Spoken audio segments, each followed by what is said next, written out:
people waiting. There we go. Hello. Hi. I'm Nick. I'm Joe, and we're HipStrings. And I said hello that time instead of hi. That was weird. I failed. The rhythm's all wrong. It's all wrong. Everything is wrong. Yeah.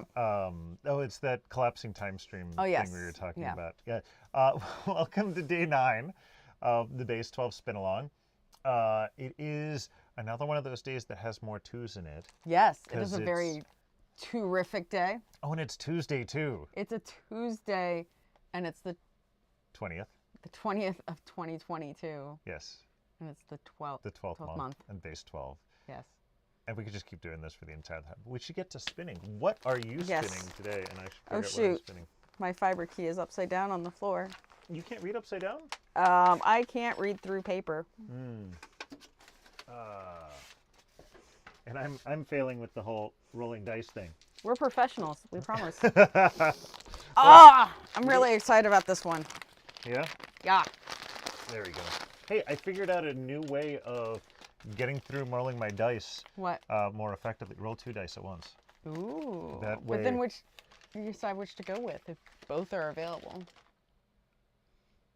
Well, thankfully I didn't have to decide that this time. Okay, so today's is Freud hand-carded bat. It is 60% merino wool, 10% a Cormo cross fleece, 10% Tussa silk, 10% mulberry silk, 5% sari threads, 5% peduncle silk. Peduncle? Peduncle. Peduncle dunk? Peduncle dunk. We enjoy saying that one way too much. Peduncle silk is a very specific type of Tussa silk that comes from a specific species of wild silks. And it is actually not like, it is silk from the, you're already getting started. Yes, I am. You beat me yesterday. It's silk from the what, It is the silk Jill? from the part of the cocoon that attaches it to whatever, like twig or branch or whatever. It seems like there's not very much of that. No, which makes it a specialty silk. Yeah. But it comes in really interesting colors. And so like the color I have is like this primarily gray with like a bit of an olive green tint. But there's also like olive green peduncle silk. Okay. Too. That whole, the silk where it comes from, does that do anything particular to the silk? Does it make it stronger? Does it make it No, it's just that better? it's a weird color. It's just a weird color. Okay. So it has the same structure. It's naturally colored. Oh, wow. So it's a Tussa silk. So it has the same structure as any other Tussa silk. Okay. Cool. And I'm spinning day 7. Mm-hmm. Which is blue violet on 70% gray merino wool, 30% Tussa silk. Thank you. I mean, I've got a card too. I could probably read that as well, but I'm just impressed with your ability. Me to seem smart? There's nothing seeming about it. Not smart, just having memory that lasts more than 30 seconds. Which I don't have. We've covered that one already. Mm-hmm. No, you have an incredible memory. It used to be better. Well, you can blame children for that, or lack of sleep, or both. I mean, because when it's really hard to expand your hard drive. Your brain hard drive? Yeah, my brain hard drive. Oh, I see. Definitely in the having to delete things in order to add new things. But you still remember, like, phone numbers that we had, like, what, 15 years ago? 16? Yeah. I remember our last landline. See, I sometimes forget we had a landline. I was born with a cell phone in my hand. No, not really. Not that young. Yeah. I do remember my parents' landline number. I don't remember my phone number growing up, but I remember my parents' last landline number. Yeah. I actually am very curious who has my current youth landline number. I think I remember your youth landline number. It ended with 3915, right? Yeah. I kind of want to call it.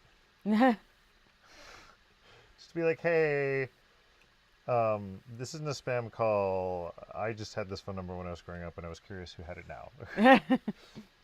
That's not creepy, right? No, not at all. Right? Okay. So, what news happened today with our spinning I don't know. or anything? We just got started. Yeah, we just got started. We could.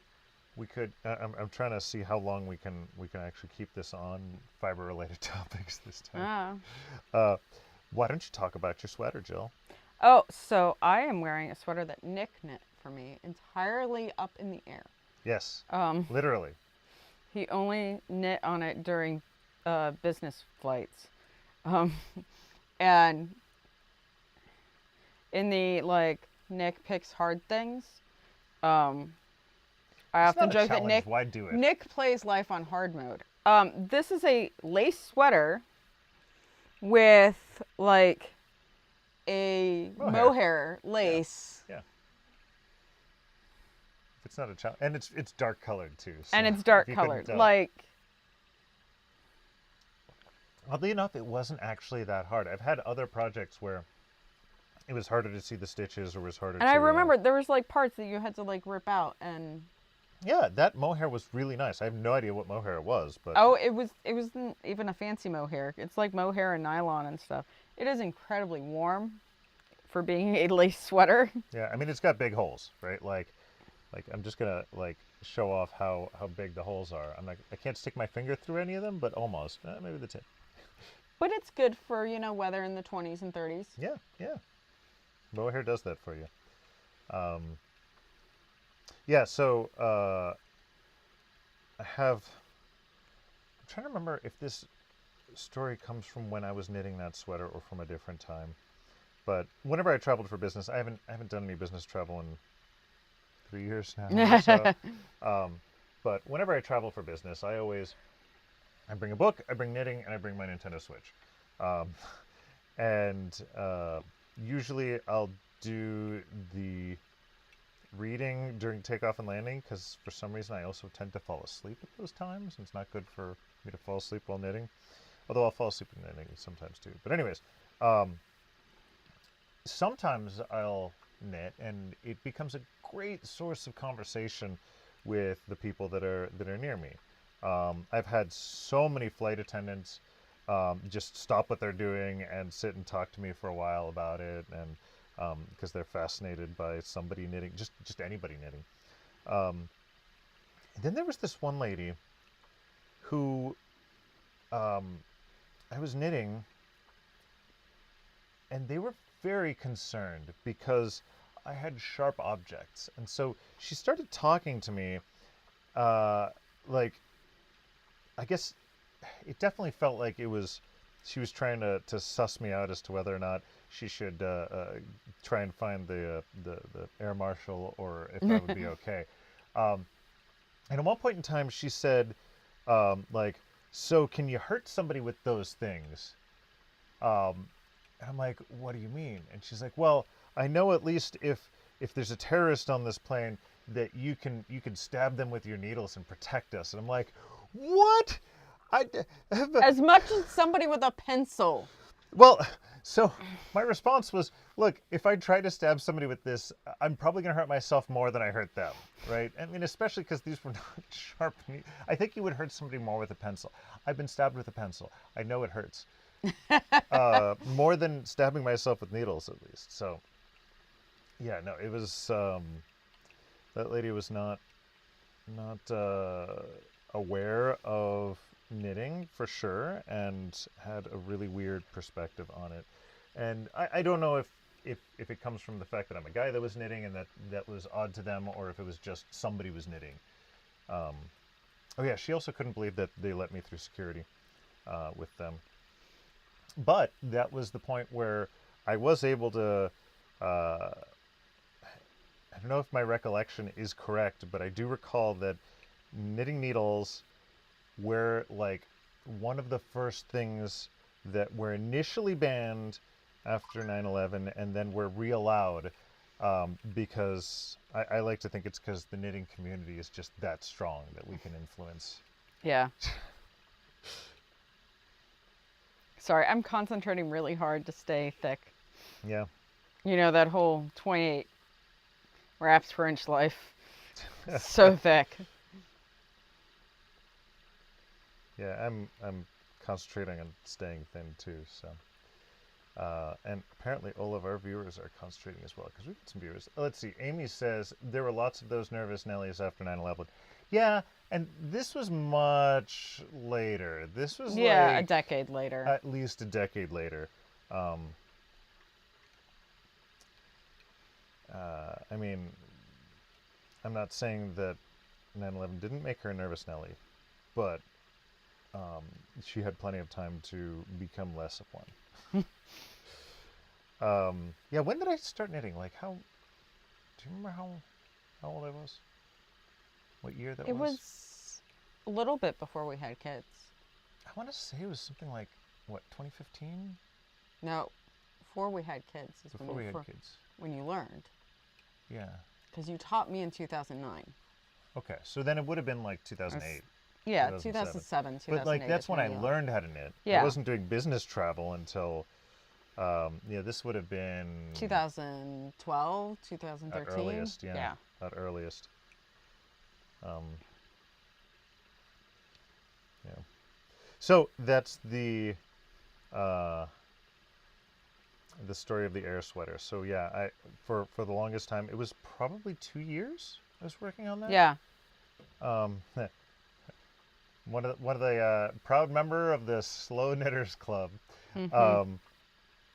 as we all have seen. But yes, I do finish projects eventually, and Just not if they're fingerless mitts. No, you have finished fingerless mitts. have I? Yes, you made a pair for Gab.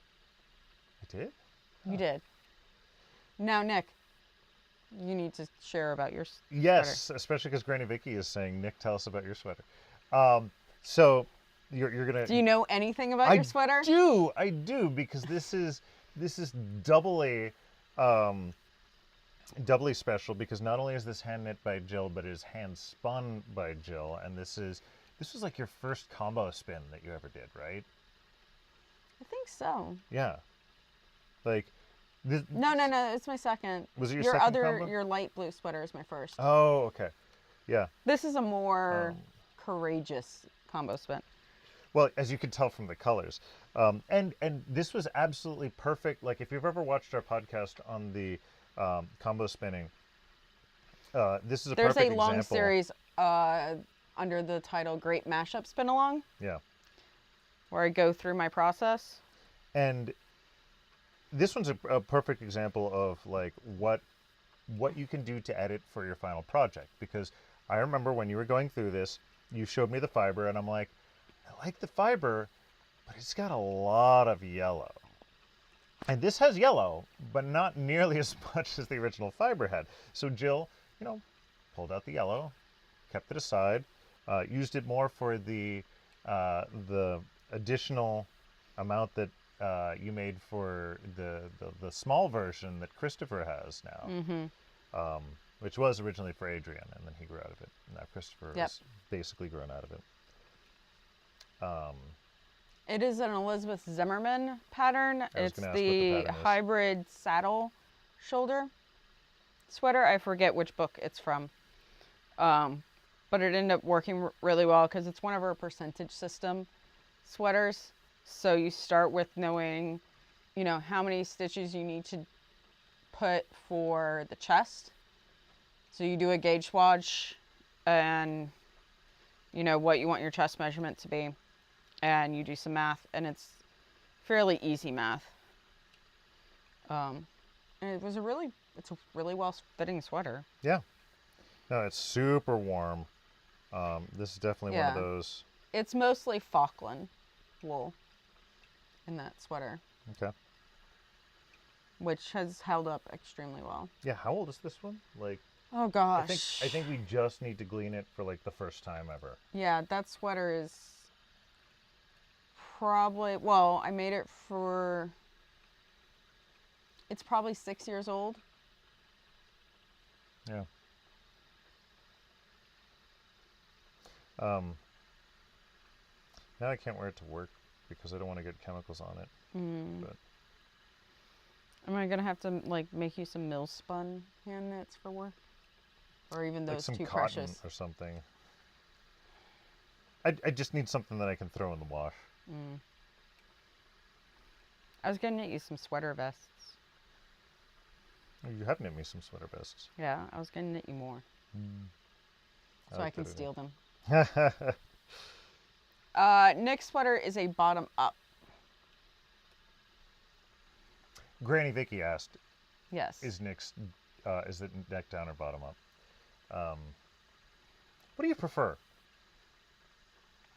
I prefer top down. Yeah. Because there's interesting things to do at the beginning of the project. I prefer top down because every sweater pattern I've ever knit for myself, it always says to stop like a good 6-7 inches before I should. I always have trouble with getting sweaters to the right length with bottom up. Yeah, I have a long torso, and many sweater patterns are not designed for men, much less a long torso. So, torso. Yeah. By the way, Amy also says a number of knitters still fearful of flying with knitting. Always astounds me. Yeah, if you're going flying, knitting needles, perfectly fine. Even tiny scissors sometimes, but that you got to be a little bit careful about. But knitting needles, it has to be no smaller problem. than so many inches. Yeah, knitting needles, no problem. Yeah. I've never been even questioned. Like I've always had that like paranoia fantasy of like, oh, you know, the TSA agents are going to see me and they're going to be like, what's a guy doing with needles? And then I have to knit for them. But and I've heard the carbon fiber needles are invisible on X-ray. Are they really? Well, they got metal tips. So then they're just super confusing. Also, Amy says that she thinks she's done that easy sweater in Noro. Yeah, that would show up very similar to this, right? I've never knit with Noro. See, I love knitting the like hand spun combo spin sweaters because there's no alternating skeins. That is true. This is super fluffy. Everything you've done. So they're visually interesting. And no alternating skeins. I'm currently knitting a sweater that's hand-dyed yarn, and I'm doing helical knitting to avoid pooling. What is helical knitting? You've actually done it before. You knit like chasing spirals. So you alternate skeins. You alternate skeins, but around. you stop like 3 stitches or so before that, and you slip those stitches. So you're kind of always moving your start point back 3 inches or 3 stitches every round, which is always confusing to me. But it helps you like alternate skeins without having that like weird ladder of yarn that you're holding in the back. I mean, or you could just do it in the armpit and make it but I've always found that a false seam. It makes that like area tighter, and so it can cause problems with drape. Or like if you do have it someplace that's notable, you will be able to tell that you have been alternating skeins in that manner. So the helical knitting is a, you know, seamless kind of alternating. But like my 2 skeins are similar enough, and so I'm still getting this like very subtle like light black versus dark black striping in the body, but it matches up what went on with the sleeves where I did not alternate skeins, so I think it's gonna work. I don't know. It's for our eldest. They're like Wednesday. They're allergic to black. I mean, allergic to colors. Allergic to colors. Unless it's purple. Or extremely loud. Or extremely loud. Gab is absolutely Enid or Wednesday, nothing in between. Great example. Oh my God, I love Geb's creativity. So they have spirit days at school, right? As you do. And because it's the holiday season, this was dressed like an elf day. So what did Gab do? Dress like a fantasy elf. Pointy ears, crown, cape, sparkly vest. Yeah. Pirate pants. Yeah.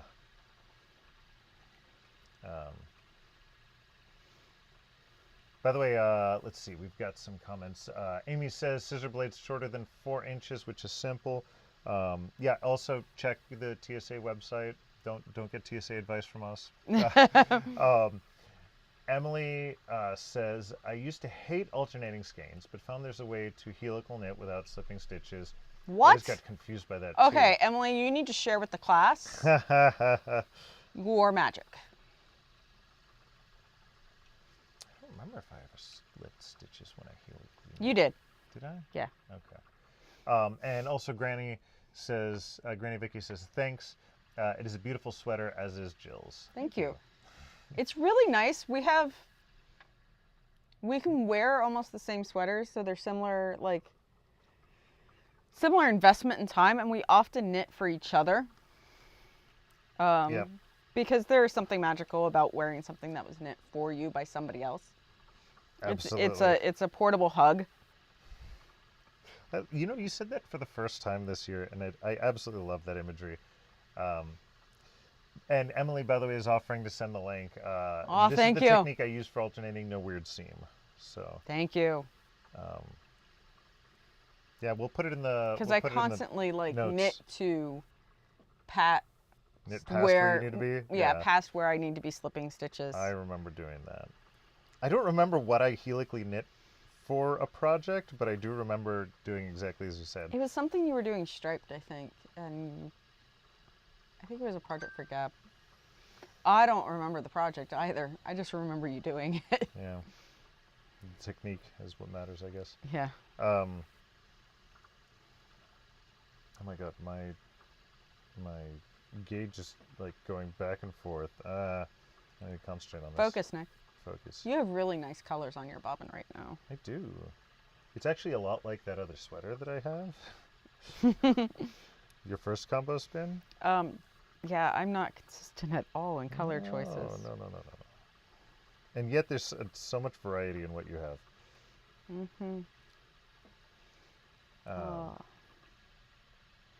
I love this. I might steal all the oddball bits.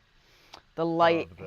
When I'm making bats for Base 12, I'm taking a 2-ounce bat and dividing it into 4, and then I weigh it to make sure that I've made them a 1/2 ounce, so I don't skimp anybody else on fiber. And for some reason, especially this bat, I had a lot of ones that were underweight. So I had quite the pile. And I was going to save them for teaching this next year for class stuff, but I might steal these and see how many I have. Well, I will say, this is not my judgment, but you have had much judgment about the size of your stash and what can fit and where. My opinion What is I have always, the time to spend. My opinion is always there is more insulation that could be added to the outer walls of the house. So as long as we store it there, we're good. I have no. But it's currently being stored in the basement, which needs insulation too. Which we have a basement that has no windows, that is completely underground.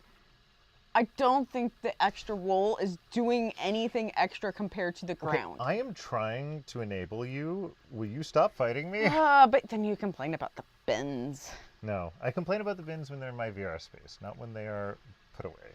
Well, I am using up all of my new stash space. Yeah, well. I need to get rid of a loom at least, and then I will have more stash space. There's a wall right here. I need to install some IKEA shelves and just pack it. Yeah. That way people can see all the new fiber in your stash, which invariably is all yours now. You have fiber in the stash too. No, I meant yours is in HipStrings. Oh, yes. Yes, I do have fiber in the stash too. Not saying it belongs to you, but it is stuff that you have created. Although, um, do you know what you have in the stash that's not HipStrings? Like who else I buy fiber from? Yes. Um, Yarn Shine. I there's a little bit of Homestead Hobbyist left. I think I've spun up Is he most. still selling stuff? No, he hasn't for a couple years. Um, I've got some Fat Cat knits that I want to do.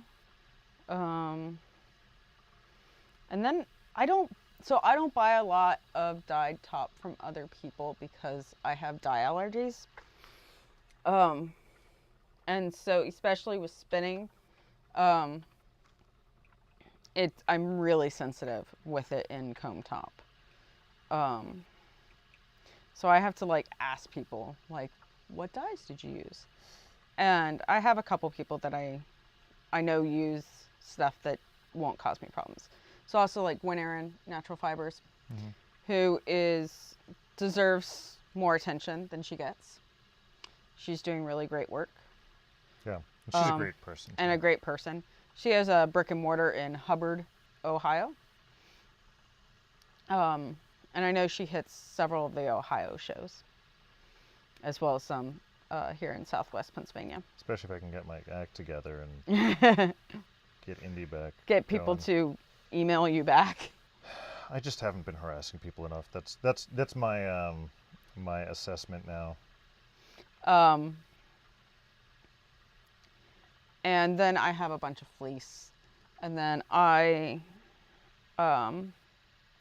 friend had to destash very quickly because of health issues, and which precipitated the need to move from the U.S. to Japan in very short notice.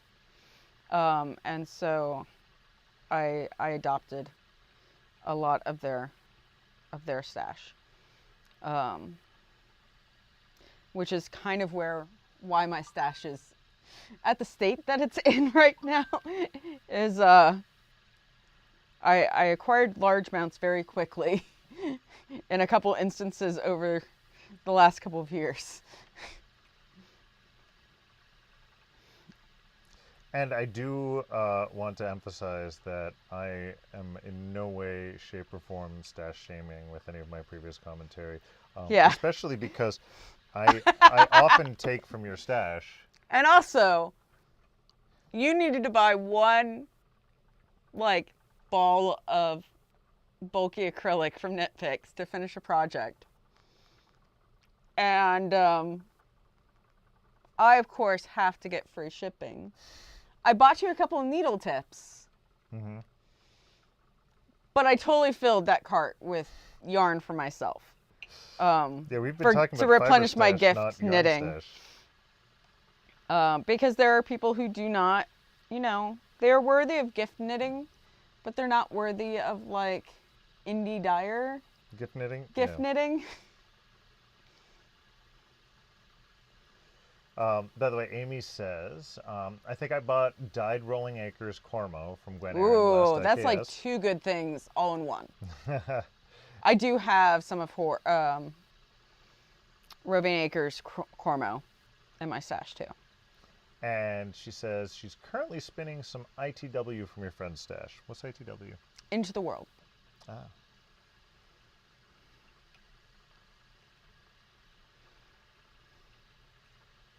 Okay. I am clearly spinning more of a consistent size because, and I think we're more equal to each other. You're getting thin. I'm getting thick.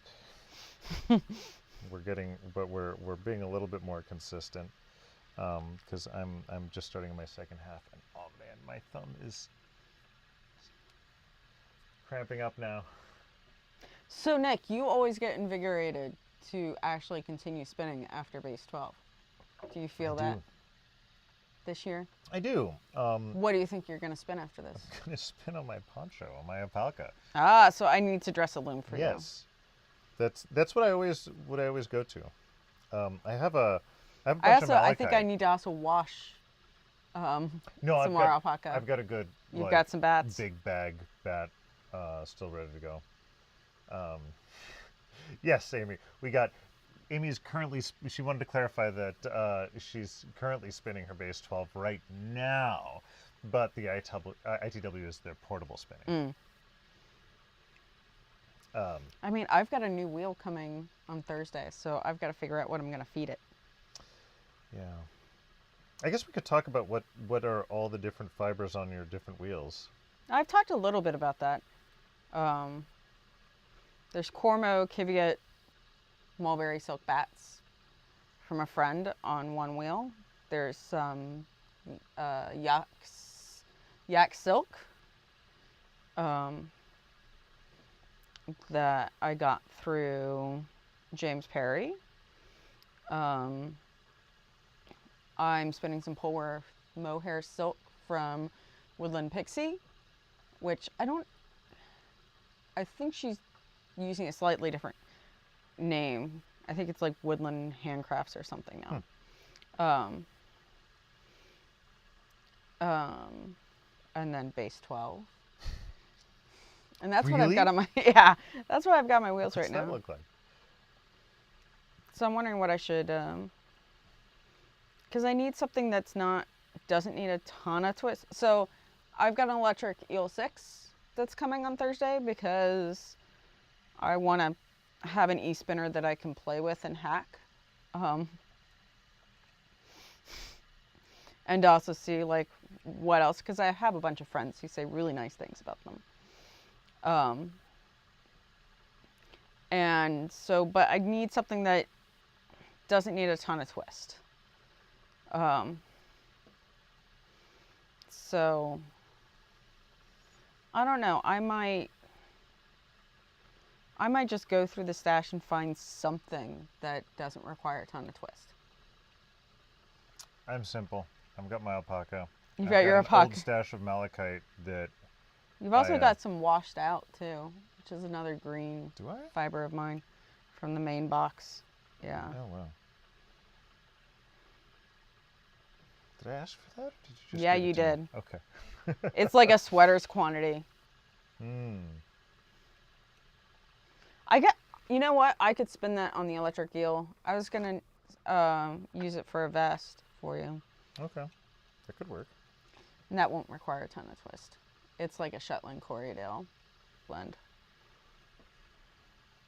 Excellent. You say sweaters quantity, and then I was just thinking to myself, like, I'm not that far into my 2021 Base 12.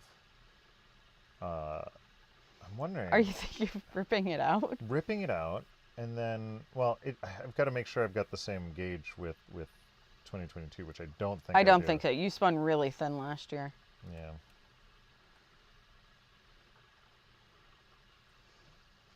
We could see. I'll see what I have. Oh, I could be all like super fancy and be like, do a section of like fine gauge and then a section of thick gauge and section fine. I could be all like, what's the avant-garde with my fashion and make stripes of thicker and thinner. I don't know. But even 2 Base 12s, that's not a sweater's quantity, is it? No. It's like half a sweater's quantity for you. Okay, so what I got to do is not knit for 4 years. No, that's not allowed. Well, I mean, it's something that I've got lots of practice in doing. Yes. Not finishing. You need to finish your mitts, and you need to finish the large. Nick is working on several giant mochi like animals. Yeah.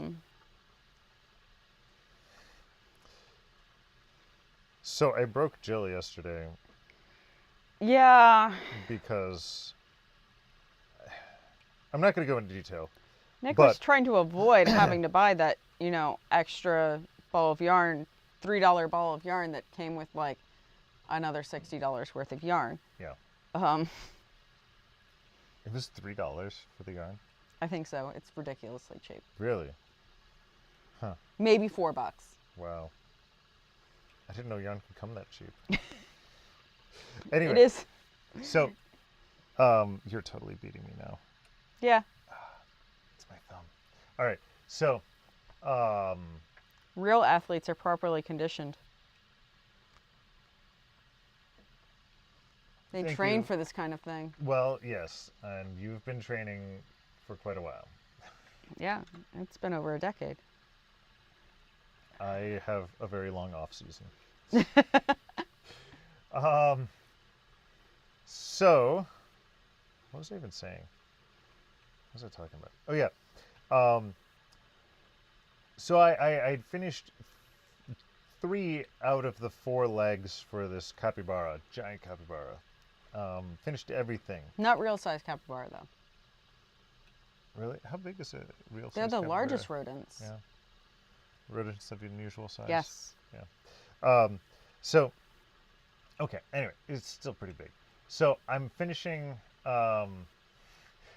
Lenora's asking, "Is giant mochi mochi an oxymoron?" Yeah, kind of. Yeah. But they're ridiculously fun to make. And I've made a dragon, and I've made a giant pill bug, and now I'm mostly finished with a big capybara, where I made 3 out of the 4 legs. And how to put this delicately? Well, so first off, in Chile, there's famous statues of pigs, which are these black pigs with 3 legs.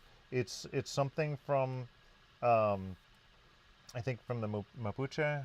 Yeah. Probably. Indigenous culture. One of the indigenous cultures there, that they make these black ceramic pigs with 3 legs, and so I was like, okay, well, I'll just make a 3-legged capybara. There was no place I could put that 3rd leg to make it look appropriate. Yeah. So I ended up deciding, okay, Julia, let's buy that other skein. So now there's currently a 2-legged capybara that my youngest is sleeping with, because it was a gift for him, and he enjoys it very much. But he's like, well, I didn't tell you this. He said that he does look a little weird with only 2 legs, but at least he can still walk around. And then he has the capybara, and he's like using the 2 legs to drag his big body across the bed. I'm like, oh god, yeah, no, I need to knit those other 2 legs. Well, hopefully yarn will be here next week and you can fix that. Yeah, it was very, very adorable, but also a little bit sad. And then I'm going to be knitting an octopus afterwards, which the octopus is huge. Yes. The tentacles just go on forever. Because Gab, of course, picked the most complex mochi mochi. Yeah. Yeah. But now I have so many different types of safety eyes. I know. And but it's we so need to very get fun. you the, like... The standard ones? No. Those are boring. You need the, like, sparkly, jeweled ones. Sparkly jeweled ones. I don't know about these. I'll show you. So I have, like, the beady ones. Oh my god, are you already done? Yeah, I'm done. Okay, go get your knitting or something.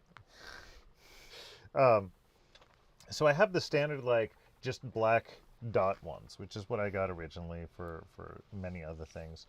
And then I got googly eyes. You can get googly safety eyes, which are hilarious. I think they're the best thing ever. And then I got, like, kawaii Japanese anime eyes. So they're basically ovals that have painted reflection spots on them. So they also make stuffed animals very cute. Amy is asking if these beasts are knit or crocheted. They are knit, which as I am not quite confident in my crochet skills yet to make proper amigurumis. So that's one of the things about mochi mochis, is that they are all knit instead of crocheted, which is quite unique. Yeah. But it's bulky acrylic yarn, so. Yeah. So they work up fast. Mm-hmm. highly satisfying to watch you like burn through a skein of yarn in like an evening. I didn't do that fast, did I? I don't know. It seems like it when I'm like working on something else that's much smaller and I'm like, okay, I'm still on this like skein of sock yarn and it's like burned through like a pound of bulky acrylic. Yeah. So Amy says, ooh, I may need to source it. It's like Huggable Mochi Mochi by Anna Horkovic. If you want, the book and your pill bug are just over there. Let me disconnect. Cover your ears or uncover your ears or something so that you don't get all the. I don't know how bad it's going to be, but. So while Jill goes to Finland to obtain said book, I should also mention normally we don't talk about what we're drinking unless people ask, but I think tonight is a special night to mention it because even though we finished both of them, that is homemade aged eggnog. And you may say, like many others have, how do you age eggnog? Well, I will leave Alton Brown to explain the food safety aspects, but Alton Brown has a fantastic aged eggnog recipe. We have been aging ours since October. Yeah. And it just keeps getting better. All right.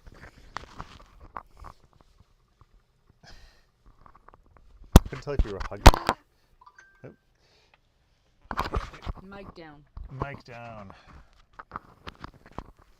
Okay. Now book down. I'm not holding anything, I'm spinning. So our lights are really bright, so I don't know what's going to let you actually be able to see this. The book is called Huge and Huggable Mochi Mochi by Anna Horkovic. So there are lots of really cute things in here, and this is the scale of most of them. So this is my roly-poly. That's actually smaller than the capybara. Yeah, the capybara is bigger. The dinos, like... Show the front face so that they can see the googly safety eyes.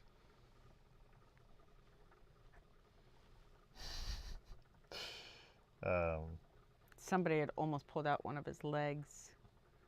Yeah, they had a really weird design on this one. So, like, all the legs and the antennae they're not actually attached.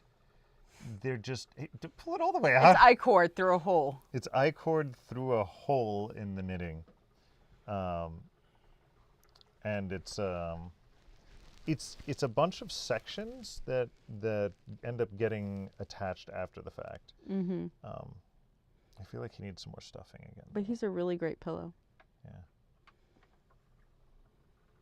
That one probably, I don't know how I can restuff him, but maybe through the little holes in his legs. He does have holes in him. So yeah, that's been my knitting projects as of late. I've also been slowly working on a sock for you. Slowly. Slowly. I think I started I mean, I've I've been slowly working on quite a number of socks that are deposited in strange places around the house.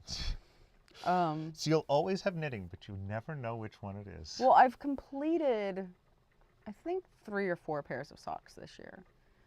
And I haven't cast on any new ones. So I think it's time to cast on some new ones to randomly place. Are you sure? You might still have some more random socks somewhere. No, I think I know where all the socks are. You think you did them all? Yeah. Okay. No, I haven't finished them. There's one in my purse. Okay. There's the one you found the other day. Which you didn't even know existed. That one you didn't know I had existed. forgotten it existed. Yeah. But no, I think it's time to cast on a pair. I don't have any socks in progress for you. Okay.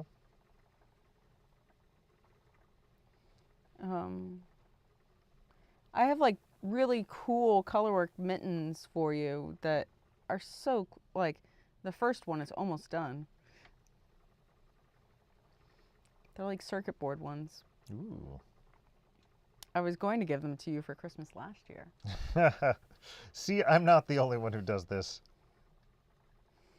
Welcome to the Slow Knitters Club. Mm-hmm. Some things need to marinate. Yeah. I think that is an impressive testament to the consistency of our knitting. Right? Sure, let's say that. Yeah. I couldn't knit 2 sleeves to the same gauge right after another. Well, I mean, there is your consistent angry sock syndrome. Yes. I've gotten better about that. You have, but it's still funny to say it. Jill, historically, again, not so much anymore, but it used to be that one sock was always slightly tighter than the other one. That was the sock I did second, and it would be because I was so excited to finish a pair of socks. Okay, I always like to joke that you weren't as happy with the one sock versus the other. Not with the sock, but maybe with who you were knitting the sock for. I mean, size 13 feet. Yeah. I mean, you're bound to. Like, I get to the point where I'm just like, okay, I'm done, and there's still like 2 more inches to knit I am so before sorry. I can decrease for the toe. I'm so sorry. Crafty Chemist says, I want to hug the pill bug. I sleep with a stuffed alpaca wearing bunny ears. Oh, that's adorable. I need an alpaca wearing bunny ears. I feel like there should be. I mean, we have several of the little like stuffed alpacas that are made with alpaca fleece. Yeah. There's not alpaca in the huggable mochi mochis. No. Okay. And I am finally done. So did you actually do your research? I did. I did. You came prepared. I did, and I was, as you know, we finally caught up with the laundry, and it helps a lot that that we don't have children that like to jump into the bed anymore and like kick off all the laundry, because at that point, all I could do is sit there and watch it unfold.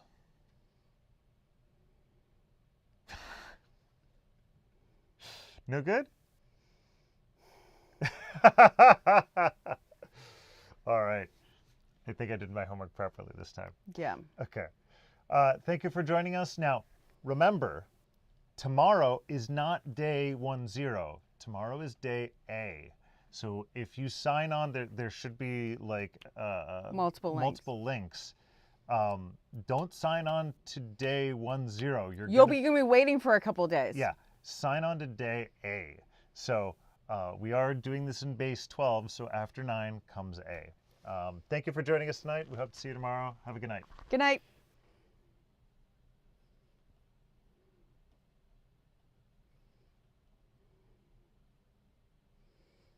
I love